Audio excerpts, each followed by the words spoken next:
안녕하십니까. 분양한 패트릭이라고 합니다. 오늘은 저희 단톡방에서 가장 많이 물어보시는 질문들을 몇 가지만 모아봤어요. 그 중에서 한 세 가지 정도로 압축해서 여러분들에게 설명드리고자 합니다. 그래서 첫 번째 질문 같은 경우는 MGM이 뭐예요? 라고 물어본 질문, 그리고 사전 뉘앙스도 같이 설명해 드릴 거고요. 두 번째는 초치기에 관련돼서 한번 설명드릴 거고, 마지막으로는 이제 단타 상품 중에 저희가 생활형 숙박 상품과 뭐 민간임대 아파트 관련된 내용들을 제일 많이 다루는데, 그런 부분에서 이제 어떤 게 진행이 되고 어떤 부분이 형식인지 많이 물어보시는 분들이 있어서 오늘은 그 주제를 가지고 한번 말씀을 드려볼까 합니다. 길지 않을 겁니다. 바로 시작할게요. 렛츠가 길이십니다.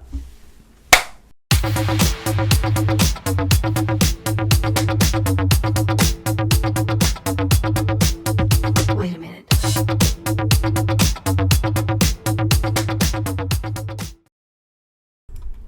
네, 첫 번째 질문이에요. MGM이 뭐예요? 라고 물어보시는 분들이 많으신데, 이게 약간 VIP랑 비슷한 거죠.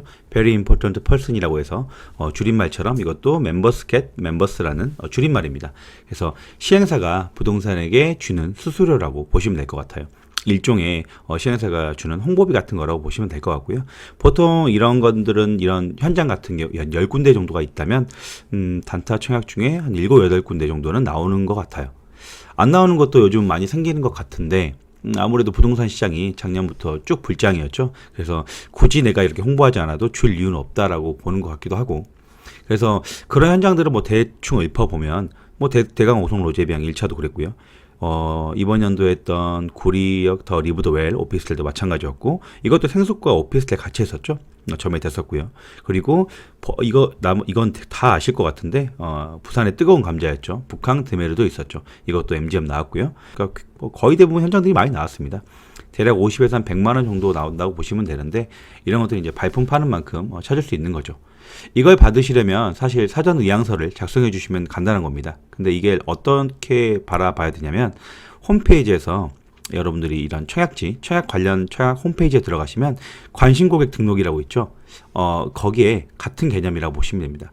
저희 고객으로 미리 등록이 돼서 혜택을 주는 건데, 홈페이지에서 뭐 이런 신청을 해주시면 커피 쿠폰이나 기프티콘 준다고 하죠. 그런 것 주는 대신에 저희가 MGM을 지급해 드리는 거죠. 50% 돌려드립니다, 보통. 사전 의향서를 등록 안 한다고 청약을 못 하는 건 아니니까요. 이건 그저 MGM을 받거나 안 받거나의 문제입니다. 간혹 사전 의향서를 제출해야지만 청약을 할 수 있는 곳도 있긴 해요. 근데 그런 곳은 많이 없고, 보통 카톡방에서 저희가 다 공지를 해드리고 있거든요. 그래서 그건 따로 염려하실 필요는 없어요. 두 번째 질문입니다. 초치기가 뭐예요? 라고 물어보시는 분들이 많으신데, 보통 청약은 인터넷 청약 추첨제로 당첨자를 선정하고, 100%죠. 100% 나의 운 스텝으로 맡깁니다. 그러나 추첨 외에 입금 순으로 당첨자를 선정하는 방식이 있습니다. 그걸 흔히 초치기라고 말하는데요. 선착순, 입금 순, 뭐 이렇게 보시면 될 것 같아요. 이건 그만큼 많이 해보신 분들이 당첨이 많이 되시죠. 그래서 이건 노력에 따라 정해진다라고 보셔도 무난하실 것 같아요. 청약 날짜가 되면 정해진 시간에 딱 맞춰서 사업 주체 신탁 계좌로 입금하는 방식이에요. 예를 들어 오전 11시까지 넣어야지만 여기에 당첨이 될 수 있다고 칠게요. 입금 순제로. 그러면 입금 순으로 순번제를 당첨자를 선정을 하는데 11시 00분 00초까지 봅니다. 초까지 보는데, 예를 들어 10시 59분 59초에 들어온 건 탈락이겠죠. 정확하게 오전 11시부터 시작해서 체크가 됩니다. 근데 이게 그 계좌에서 찍히는 시간이 좀 다 달라요.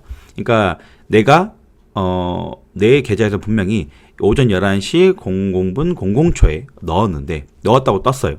그런데 신작 계좌에서는 11시 00분 10초에 뜰 수도 있고, 뭐 이건 어쩔 수가 없는 거죠. 그래서 이런 걸 할 때 보통 팁이 있습니다. 하는 요령이죠. 팁은 오전 11시가 딱 되기 전에 11시 시작하는 순간 넣으시면 안 되고요. 그럼 버퍼링이 너무 심하게 걸리시니까 대략 한 3, 4초 전에 입금을 하는 겁니다.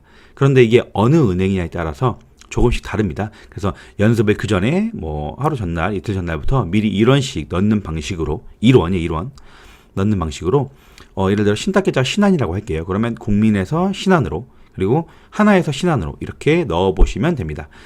시간을 이것도 정확하게 보시려면 당일날 네이버 시계를 활용하시면 되고요. 두 번째 당첨 확률 팁은 PC보다는 핸드폰으로 입금을 하시면 당첨이 더 많이 됐다고 회원분들께서는 많이 얘기를 해주세요. 그리고 은행 같은 경우도 역시 카카오뱅크로 제일 많이 이용을 했다고 합니다. 근데 이건 또 그 당시 또 비율이나 뭐 확률이기 때문에 많은 사람들이 사실 PC보다는 핸드폰으로 많이 하셨을 거니까 당첨이 됐을 거라고 판단도 되고, 카카오 같은 경우도 그 당시에 뭐 이벤트를 많이 했으니 카카오뱅크에서 이제 편하게 많은 사람들이 거기서 이용을 했을 수도 있는데, 현재로서는 뭐 이 정도의 확률로 보시면 될 것 같아요. 그래서 이거는 좀 뭐 케이스 바이 케이스인 것 같지만 어느 정도는 알려드리는 게 맞다고 생각합니다. 저희 카톡방에서 이런 부분을 며칠 전부터 항상 연습을 시켜드려요. 이런 것들은 연습을 시켜야 사람들이 이제 손에 있거든요. 이렇게 초치기라는 현장들은 오피스텔이나 상가, 뭐 민간임대 전부 쓰이는 방법 중 하나입니다. 어디 국한되어 있는 건 아니고요. 최근에 했던 곳 중에 기억나는 곳이 이건 확실히 제가 기억날 수밖에 없는 게 판교 벨리자이 다음으로 분양했던 판교 패밀리 오피스텔이었어요. 여기 같은 경우가 피가 당첨자들이 한 1, 2억 정도는 기본으로 붙었던 곳이거든요. 후에 여기를 저희 회원분들 4분이 당첨이 되셨어요. 판교 패밀리 초치기가 있었을 때 한 2, 3일 전부터 제가 막 상품도 걸면서 연습을 많이 시켰어요. 그렇게 했는데 뭐 그런 연습의 운이었는지 모르겠지만 저희 방에서 당첨자가 나와서 정말 기뻤습니다. 자, 마지막으로 단타 상품에 대해서 사람들이 그 맥락을 잘 모르시고요. 단타 상품에서 생활 숙박형 상품과 민간임대 아파트를 사실 저희가 제일 많이 다루는 상품 중에 하나예요. 그래서 생숙이 뭐냐, 이게 생활 숙박형 상품의 준말이죠. 뭐냐, 민간임대 아파트가 정확하게 뭔지를 잘 모르시는 분들이 계세요. 여기에 대한 일단 단타 상품부터 해서 조금 맥락을 설명드리면, 아마 최근 2020년부터 중반부터 초중반부터 21년까지 가장 핫한 애들이었던 것 같아요. 부동산 재테크나 수익에 조금이라도 관심이 있었다면 민간임대 아파트나 생수를 안 들어봤을 리가 없을 텐데요. 요즘 세금적인 부분이 주택수 산정에 대한 카운팅으로 엄청 강화가 됐죠. 뭐 당연히 조정지역 같은 경우는 실거주도 포함되고요. 난리도 아니죠. 양도세는 1년 미만 매도 시에 분양권도 77%까지 이런 세금 부담으로 사람들이 굉장히 많은 부담으로 작용을 했던 것 같아요. 그래서 사람들이 눈을 돌린 곳이 세금이 피할 수 있는 그런 상품들을 많이 눈여겨봤습니다. 그 중에 생숙이나 민간임대 아파트가 굉장히 핫했죠. 뭐 당연히 조정지역 100실 미만 오피스텔도 전매는 가능하니 이것도 단타 상품 중에 하나의 메리트 상품 중에 하나고요. 그래서 이런 세 가지 정도를 사람들이 되게 많이 눈여겨보셨어요. 작년과 이번 연도부터. 이게 메리트적인 이유를 설명해 드릴게요. 어렵게 이것저것 생각하실 필요가 없고요. 일단 청약 시에 청약 통장에 안 들어갑니다. 만 19세 이상 전국 누구나 대한민국 국민이라면, 국적을 가진 분이시라면 청약 도전이 가능하십니다.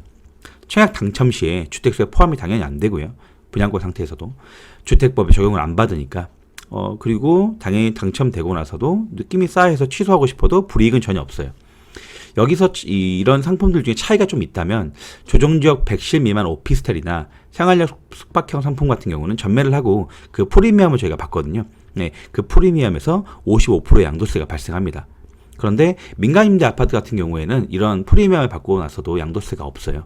이건 사실 전세 개념의 아파트라고 보시면 되게 편하거든요. 그렇게 쭉 사시다가 8년에서 10년 뒤에 확정 분양돼서 이제 확정 분양으로 돌아서서 이제 일반 아파트로 변모를 하는 건데요. 그렇게 돌아서면 일반 아파트와 마찬가지로 취득세나 뭐 양도세, 재산세 다 내시게 되죠. 주택법에 적용을 받지만 그 전까지는 전부 모든 세금에서 제외가 되니까 자유롭다고 보시면 됩니다. 그래서 민간임대 아파트 같은 경우가 제일 많이 핫했습니다. 여기에도 이제 투자 세력이 제일 많이 몰린다고 보시면 되고요. 사실 이 부분 외에 뭐 세세한 부분이나 이런 개념들, 뭐 생숙이 뭐예요, 민간임 아파트가 정확하게 뭐예요 라고 물어보시는 분들이 있으면 지금 이 영상으로 설명하기 좀 길고요. 제 블로그에 들어오셔서 민간임대 아파트에 대한 개념이나 그 전에 대강 로제비앙 2차 제 유튜브 영상 보시면 민간임대 아파트에 대한 설명, 이런 것들은 블로그에나 유튜브에나 자세히 설명이 나와 있습니다. 그래서 이런 것들 다 포스팅해뒀으니까 언제든 찾아서 보시면 되고요. 오늘은 저희 카톡방 회원분들께서 초보적인 질문일 수도 있지만 가장 많이 궁금해하시는 부분들 중에 하나입니다. 그래서 이런 부분들이 보통 제가 아파트 청약과 같이 블로그 포스팅을 하면서 알려드리다 보니까 아파트처럼 개념을 이해하셔가지고 이 부분에 대해서 주택수도 당연히 포함이 되고 세금적인 부분을 어떻게 해야 되냐면 왜 이게 전매가 되는지 안 되는지 막 물어보시는 분들이 계시는데 이렇게 제가 설명을 좀 드렸으니까 좀 이해가 많이 가셨을 거라고 생각이 됩니다. 오늘은 사람들이 많이 제일 궁금해하는 것 중에 세 가지를 뽑아서 말씀을 드렸고요. 다음에는 단타 현장에서 핫한 몇 가지 상품들로 찾아올 생각입니다. 항상 저를 기다려주셔서 감사하고요. 궁금하신 부분들이나 뭐 의견이라던가 아니면 뭐 질문사항 같은 경우에는 사실 카톡방 안에서 저한테 겐톡을 주시거나 물어보시는 경우가 제일 빠릅니다. 그래서 그런 부분으로 들어오셔서 뭐 현재 투자형 생수기라든가 민간임대 아파트, 뭐 백실면 뭐 오피스텔 그리고 청약을 원하시는 분들은 아파트 내 집 마련을 원하시는 분들은 또 제 방에 들어오셔서 블로그 포스팅 실시간으로 되시면 바로바로 제가 공유해 드리니까요. 그런 부분도 보셔서 하시면서 내 집 마련과 더불어 세컨드 투자 혹은 수익에 대한 부분까지 잘 얻어가시기를 바랍니다. 이상으로 마칠게요. 저는 분양한 패트릭이었습니다. 감사합니다.